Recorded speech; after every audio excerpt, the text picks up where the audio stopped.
Hello बच्चों, welcome back to Srishti maths classes. Last video में बच्चों हमने क्लोजर प्रॉपर्टी के बारे में पढ़ा था और आज हम पढ़ने वाले हैं कॉम्यूटेटिव प्रॉपर्टी। कॉम्यूटेटिव प्रॉपर्टी को भी अलग अलग ऑपरेशन के रेस्पेक्ट में पढ़ेंगे। जैसे फर्स्ट है एडिशन। तो पहले कॉम्यूटेटिविटी का हम मतलब समझ लेते हैं। कॉम्यूटेटिविटी का मतलब होता है नंबर्स का ऑर्डर चेंज करके उन्हें ऑपरेट करना। जैसे फॉर एन एग्जाम्पल मैं 5 और 3 ये दो नंबर्स ले रही हूँ और एडिशन के रेस्पेक्ट में अगर हमको चेक करना है तो हम 5 और 3 का ऑर्डर चेंज करके ऐड करेंगे। जैसे 5 + 3 मैंने किया तो 5 और 3 को ऐड करके 8 आएगा, और अगर मैंने 3 में 5 ऐड किया तब भी आंसर 8 आएगा। तो इसका मतलब हम ये देख रहे हैं कि अगर नंबर्स का मैंने ऑर्डर चेंज करके उन्हें ऐड किया तो आंसर पर कोई इफेक्ट नहीं पड़ रहा है। तो इसका मतलब ये होगा कॉम्यूटेटिव प्रॉपर्टी एडिशन के अंडर वेरीफाई होती है। तो इन जनरल इसे हम इस तरह से लिख सकते हैं x + y = y + x, जहाँ x y किसी भी तरह के रियल नंबर्स हो सकते हैं। ये नेचुरल नंबर्स हो सकते हैं, होल नंबर्स हो सकते हैं, रैशनल, इरेशनल, किसी भी तरह के नंबर्स हो सकते हैं। तो अब इसी तरह से इसे हम मल्टीप्लिकेशन के अंडर चेक करते हैं। फिर से मैं 5 और 3 का एग्जांपल ले रही हूँ। अगर हमने 5 और 3 को मल्टीप्लाई किया तो 5 3 = 15 आएगा, या फिर 3 और 5 को मल्टीप्लाई किया तब भी 3 5 भी 15 आएगा। तो हमने ये देखा कि अगर ऑर्डर चेंज करके नंबर्स को मल्टीप्लाई करते हैं तो आंसर सेम आता है। इसका मतलब commutative property is verified under multiplication. तो इसे भी इन जनरल अगर हमें लिखना है, क्योंकि ये सिर्फ इंटीजर्स के लिए वेरीफाई नहीं होती है, हर तरह के नंबर्स के लिए प्रॉपर्टी वेरीफाई होती है अंडर मल्टीप्लिकेशन। तो एक्स वाई हर तरह के रियल नंबर्स हैं, x × y will be equal to y × x। अब चेक करते हैं सब्ट्रैक्शन के लिए। सब्ट्रैक्शन में एक्चुअली कॉम्यूटेटिव प्रॉपर्टी वेरीफाई नहीं होती है, क्योंकि अगर हम x में से y को सब्ट्रैक्ट करते हैं तो ये y - x के इक्वल कभी भी नहीं आएगा। x - y कुछ और वैल्यू आएगी, y - x कुछ और वैल्यू आएगी।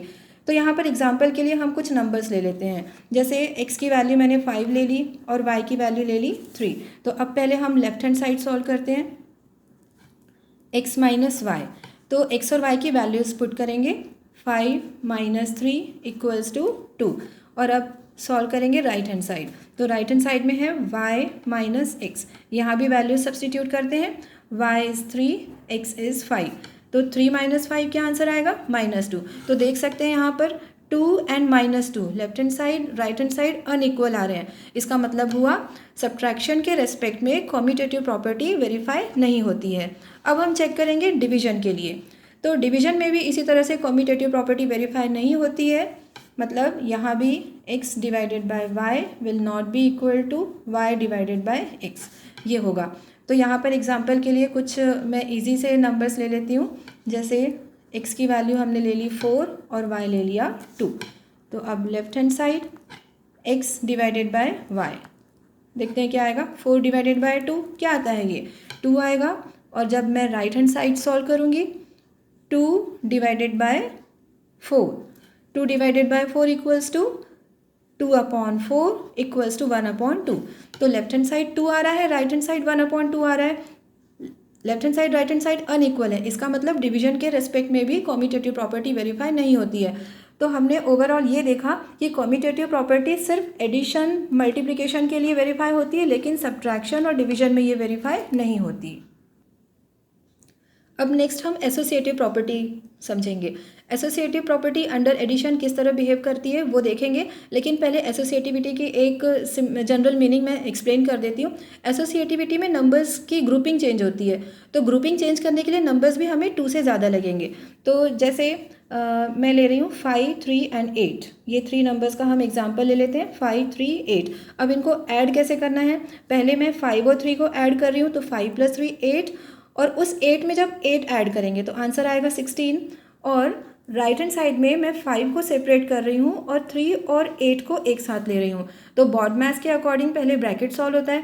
3 + 8 11 आएगा, और 11 में जब 5 8 ऐड करोगे तो आंसर 16 आ जाएगा। मतलब लेफ्ट हैंड साइड भी 16 आ रहा था और राइट हैंड साइड भी 16 आ रहा है। इसका मतलब ये हुआ कि अगर हम नंबर्स को अलग अलग ग्रुप में ऐड करते हैं, ग्रुपिंग अगर चेंज करते हैं नंबर्स की, तब भी आंसर हमेशा सेम आएगा। तो associative property under addition verify होती है। अब मल्टीप्लिकेशन के रेस्पेक्ट में भी इसी तरह से ये वेरीफाई होगी। 5 इंटू 3 इंटू 8, तो पहले 5 3 को एक मल्टीप्लाई कर लेते हैं एक साथ, तो 5 3 ज़ा 15, देन 15 8 ज़ा 120, लेफ्ट हैंड साइड में आएगा 120, और राइट साइड देखते हैं क्या होगा, 5 इंटू 3 इंटू 8, तो 3 में जब 8 मल्टीप्लाई करोगे आंसर आएगा 24, और उस 24 में जब 5 मल्टीप्लाई करेंगे तो आंसर आ जाएगा 120। तो लेफ्ट हैंड साइड भी 120 आया था और राइट हैंड साइड भी 120 आएगा। बच्चों आपको ये पता होना चाहिए कि पहले ब्रैकेट सॉल्व होता है तो हम 5 और 3 को ही पहले मल्टीप्लाई करेंगे, बाद में 8 मल्टीप्लाई करेंगे, और उसी तरह से राइट हैंड साइड में 3 और 8 को ही पहले मल्टीप्लाई करेंगे, बाद में 5 मल्टीप्लाई करेंगे। लेकिन आंसर पे कोई इफेक्ट नहीं पड़ेगा, मतलब नंबर्स के ग्रुप अगर चेंज कर करके मल्टीप्लाई करते हैं तो आंसर सेम आता है। तो मल्टीप्लिकेशन के रेस्पेक्ट में भी एसोसिएटिव प्रॉपर्टी वेरीफाई होती है। अब चेक करेंगे हम सब्ट्रैक्शन के लिए। सब्ट्रैक्शन और डिवीजन के लिए हमने देखा था कि कम्यूटेटिव प्रॉपर्टी वेरीफाई नहीं होती है, तो इसी तरह से एसोसिएटिव प्रॉपर्टी भी सब्ट्रैक्शन और डिवीजन के लिए वेरीफाई नहीं होगी। एक्चुअली जिन ऑपरेशन के रेस्पेक्ट में कम्यूटेटिविटी वेरीफाई नहीं हो पाता है, उन ऑपरेशन के रेस्पेक्ट में एसोसिएटिविटी भी वेरीफाई नहीं हो पाता है। तो सब्ट्रैक्शन के लिए यहाँ पर मैं 3 नंबर्स ले रही हूँ। पहले इन जनरल हम इसको इस तरह से लिखेंगे, x minus y, x minus y minus z will not be equal to x minus y minus z. तो यहाँ पर x y z की कुछ वैल्यूज एज्यूम कर लेते हैं। Let x equals to 5, y equals to 3 and z equals to 2। तो ये मैंने 3 वैल्यूज़ ले ली। पहले लेफ्ट हैंड साइड सॉल्व करके देखेंगे, x minus y minus z, तो x की वैल्यू 5, y की वैल्यू 3, इसमें से 2 सब्ट्रैक्ट करते हैं। 5 माइनस 3 2, देन 2 माइनस 2, आंसर आया 0।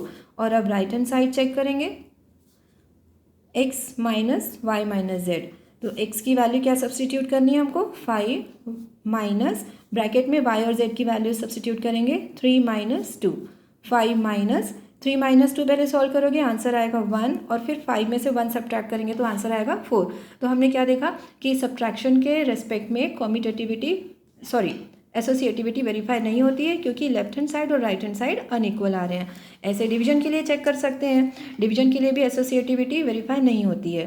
x divided by y divided by z will not be equal to x divided by y divided by z। तो यहाँ पर मैं नंबर्स कुछ चेंज कर रही हूँ जिनको हम इजीली डिवाइड कर सके। x इक्वल्स टू 8 ले लिया मैंने, y equals to 4 and z equals to 2 suppose कर लिया। तो अब फिर से हम लेफ्ट हैंड साइड पहले सॉल्व करेंगे, x divided by y divided by z, value substitute करते हैं। 8 डिवाइडेड बाय 4 डिवाइडेड बाय 2, 8 में से 4 डिवाइड करोगे क्या आंसर आएगा 2, और फिर 2 में से 2 डिवाइड किया तो आंसर आ गया 1। अब राइट हैंड साइड,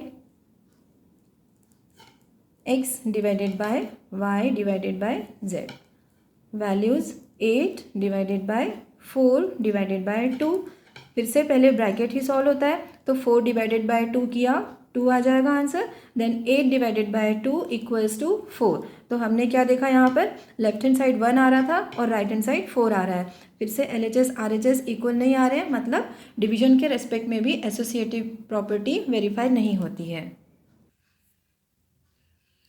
बच्चों मैंने आज 2 प्रॉपर्टीज़ आपको एक्सप्लेन करी हैं। अगर वीडियो पसंद आया हो तो लाइक करिएगा, अपने दोस्तों के साथ शेयर करिएगा, और मैथ्स का कोई और टॉपिक समझना हो या आज के टॉपिक में कोई प्रॉब्लम आ रही हो तो कमेंट सेक्शन में मेंशन करिएगा, और वीडियो को ज़रूर सब्सक्राइब करिएगा।